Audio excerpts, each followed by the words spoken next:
And Bongino has been scrambled early for us. You know, he's done just about everything in this world. Former Secret Service agent. He's hosted the damn Bongino show. They named it first and then hired him. And then he's also been an NYPD officer. So we got to bring it to culture, this culture war that we're having now between who can offend who and what should happen. Joy Reid is the latest. So we go back in time to look at some of the things she said and some of the things she posted. At first, she said the FBI has to investigate this. I've been hacked. Later, she didn't. Said she doesn't recognize that person anymore. And then she issued this apology. Says there are things I deeply regret and I'm embarrassed by, things I should have said differently, and issues where my positions have changed. Today, I'm sincerely apologizing again. So she did not address that on her show. It looks like she got a pass. Is that okay, Dan? No, it's not, Brian. And I'd like to make 2 points on this. Number one, I've heard often that, oh, there's a double standard out there. Brian, that's actually inaccurate, okay? There's a standard for conservatives, and the standard is this. You screw up, you will be boycotted and potentially fired from your job. That's the standard.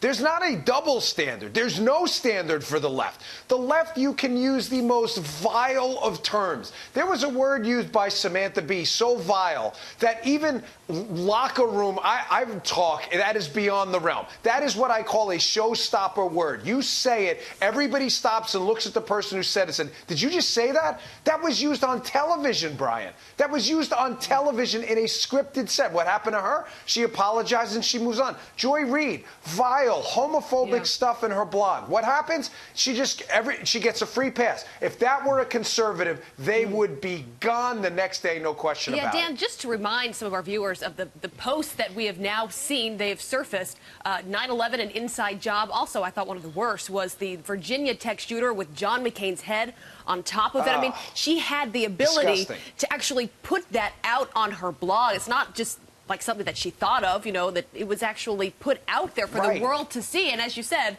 she had the FBI look into it saying, there's no way I could have done this myself. Why not then come on the air on MSNBC and show a genuine apology as if you really did change? Talk to your viewers, talk to your audience and say, I really regret doing this. This was horrific. I am a changed person. Why can't you at the very least do that? Well, a couple of reasons. Number one, I don't think these apologies are as sincere as they're making them out to be. You know, these may have been at the time genuine feelings. I mean, when you're a genuinely, whatever she wants to call it, evolved person, you're apt to get out on the air and want to do that. But can I say on this too, Abby? You know, seriously, I'm in this conservative content space like you guys are. What are the rules? Is it just fair for us to be able to ask, what are the rules? Are the rules you screw up? We're all going to screw up at some time. We all do content. You guys are live. You know, my show isn't. I have the ability to edit stuff. And there are times I've gone back and said, you know, that could be taken the wrong way and we cut stuff out. What are the rules? Are we allowed to apologize and then save our careers? Or are the rules you screw up one time, you send one bad tweet, and it's over? I think it's fair for conservatives and liberals to get together and say, fine. And you know what? Ironically, that's the one thing Sean Hannity and Bill Maher agree on. They both agree that people should be allowed to apologize and move on without the threat of constant boycotts to their careers and everything else. It's absurd. And if you don't like somebody on TV, change the channel. Change the channel. Right. Bingo. Meanwhile, let's talk a little bit about this. Ben Rhodes, who has been at President Obama's side when he was in the Oval Office as a special advisor. He's coming out with a new book, and he quotes the president at the night of the election in 2016, realizing that Donald Trump was about to take office. He says, Mr. Obama said this, what if we were wrong?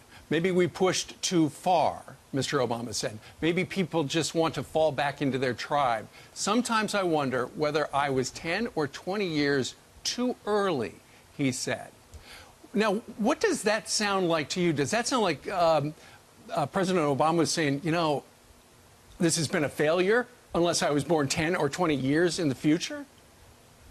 No, it sounds like he's blaming the American people. Here's what it really sounds like. Oh, they just weren't ready for my greatness yet. No, let me tell you what we weren't ready for. We weren't ready for your massive tax hikes, the worst GDP rates from a recovery from a recession in modern American history, your massive amounts of red tape you imposed on America, your war on school choice, your war on religion, and even worse, what we weren't ready for, Mr. Obama, was your weaponization of government through the IRS, this disgusting Spygate scandal. That's what we weren't ready for. But he's starting to realize that the real Obama record's coming out. So what does he do? He takes the Jimmy Carter malaise route and blames it on the American people. You just weren't ready for my higher order ideas. Give me a break. We were never going to be ready for that garbage. Maureen Dowd was one who called him out in the New York Times yesterday, as if to say that the message that she's getting is that we're not worthy of him.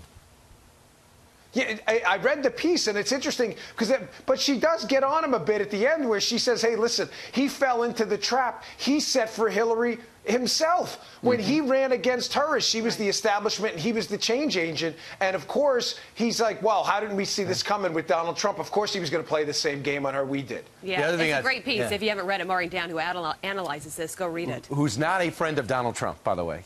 No. All right, thanks, Dan. Appreciate it.